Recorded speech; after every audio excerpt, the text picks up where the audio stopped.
¿Tienen los pobres derecho a tener derechos? Rebelión.org. Pluma Juan Manuel Cincunegui. Parte 2. Por eso la frase importar pobreza invierte el orden casual. No se importa pobreza como si fuera una sustancia adherida al cuerpo del migrante. Se importan los trabajadores a los que después se ubica en condiciones sociales de vulnerabilidad. Se necesita su trabajo, pero se precariza su presencia. Se reclama su disponibilidad, pero se dificulta su estabilidad. Se aprovecha su fuerza laboral, pero se sospecha de su derecho a permanecer, a estabilizar su vida y a ser reconocida como parte de la sociedad que ya contribuye a sostener. En este sentido, la regularización no es un favor sentimental ni una concesión moralista. Es una forma mínima de reconocer una realidad ya existente. Las personas migrantes ya están aquí. La cuestión no es si existen o no existen. La cuestión es si la sociedad que depende de ellas está dispuesta a reconocerlas jurídicamente o si prefiere mantenerlas en una zona de utilidad económica y fragilidad política. 4. El caso madrileño no es una anomalía local. Forma parte de un endurecimiento más amplio de la política migratoria occidental. La Unión Europea avanza hacia una arquitectura de retornos, deportaciones aceleradas, externalización de fronteras y centros en terceros países. La frontera deja de ser una línea situada en el borde del territorio y se convierte en una tecnología móvil de selección, contención y expulsión. Ya no se trata solo de impedir entradas. Se trata de organizar espacios jurídicos donde las personas rechazadas puedan ser enviadas fuera del territorio europeo, incluso cuando no tienen vínculo con el país que debe recibirlas. La comparación con Estados Unidos y con la política migratoria de Trump no debe hacerse de manera superficial. Europa no copia simplemente al trumpismo, tiene su propio lenguaje jurídico, su propia burocracia humanitaria, su propio modo de combinar controles fronterizos con referencias constantes a los derechos humanos. Pero la convergencia es evidente. El horizonte político se desplaza hacia la deportación, la sospecha, la excepcionalidad administrativa y la externalización del sufrimiento. La política migratoria se presenta como una cuestión de eficacia, pero bajo ese vocabulario técnico se configura una transformación profunda. La persona migrante irregular aparece cada vez menos como sujeto vulnerable y cada vez más como residuo administrativo que debe ser retirado del espacio de participación. Este es uno de los rasgos más inquietantes del presente europeo.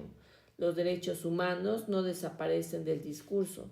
Al contrario, siguen siendo invocados, pero pueden ser invocados mientras se diseñan mecanismos cada vez más duros de expulsión. Pueden acompañar retóricamente políticas que en la práctica reducen el espacio de protección. Esta es una de las paradojas fundamentales de nuestro tiempo. El lenguaje de los derechos puede sobrevivir con legitimación formal de un orden que restringe materialmente el acceso efectivo a los derechos. Europa se presenta a sí misma como espacio de civilización jurídica, democracia liberal y memoria humanitaria, pero frente a la migración pobre, esa autocomprensión entra en crisis. La pregunta ya no es solo ¿qué hace Europa con quienes llegan? La pregunta es ¿qué hace Europa consigo misma cuando organiza una política cuya finalidad principal es impedir que determinados seres humanos comparezcan ante ella como demandantes legítimos de protección? 5. Madrid permite ver esta contradicción con especial claridad. La ciudad se presenta a menudo como abierta, dinámica, cosmopolita, capaz de atraer talento, inversión y población latinoamericana. Pero esta apertura no funciona de igual modo para todos. Hay una migración latinoamericana celebrada y otra despreciada. Hay una migración que compra viviendas de lujo en el barrio de Salamanca, invierte en negocios, se integra en redes jurídicas, políticas y empresariales y encuentra en Madrid una plataforma europea. Y hay otra migración latinoamericana que trabaja en empleos precarios, en reparto, pequeños comercios, hostelería, cuidados, servicios domésticos o economías de supervivencia. No estamos ante dos fenómenos separados, sino ante una misma ciudad organizada por jerarquías. El extranjero rico no desestabiliza la identidad madrileña, la embellece. Aporta cosmopolitismo, inversión, restaurantes, propiedades rehabilitadas, conexiones internacionales, relato anticomunista y prestigio de clase. El extranjero pobre, en cambio, aparece como presión sobre los servicios públicos, ocupante de barrios populares, usuario sospechoso de ayudas, competidor laboral o potencial votante manipulado por la izquierda. Aquí se vuelve evidente que Madrid no está contra la migración.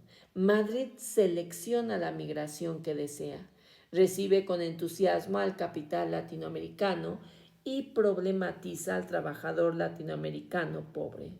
Acepta al opositor político de derechas y sospecha del migrante económico.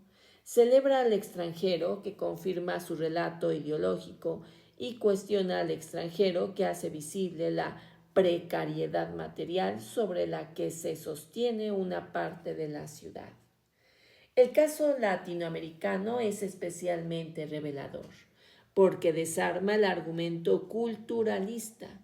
No estamos hablando de personas con una religión radicalmente distinta, ni con una lengua diferente, ni con una civilización ajena.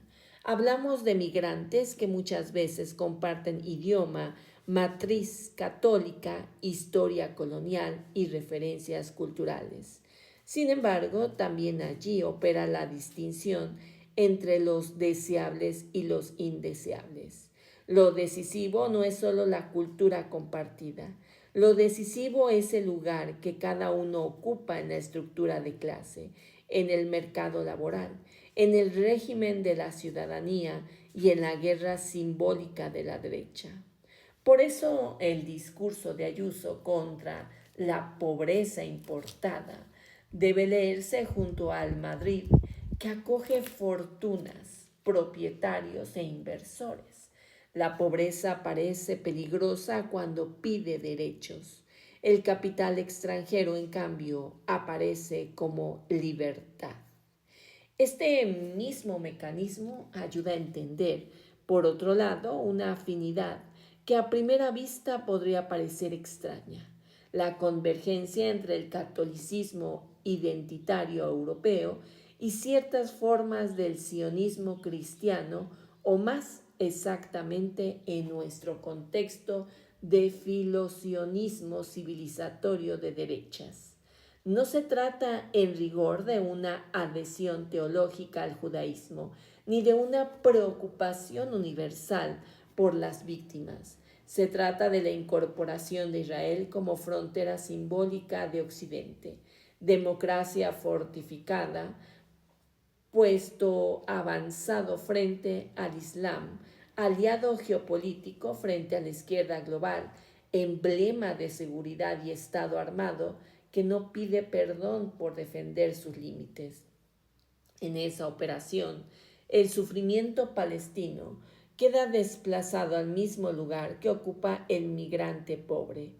Aparece como exceso demográfico, amenaza securitaria, problema humanitario, administrable o daño colateral de una guerra presentada como defensa civilizatoria.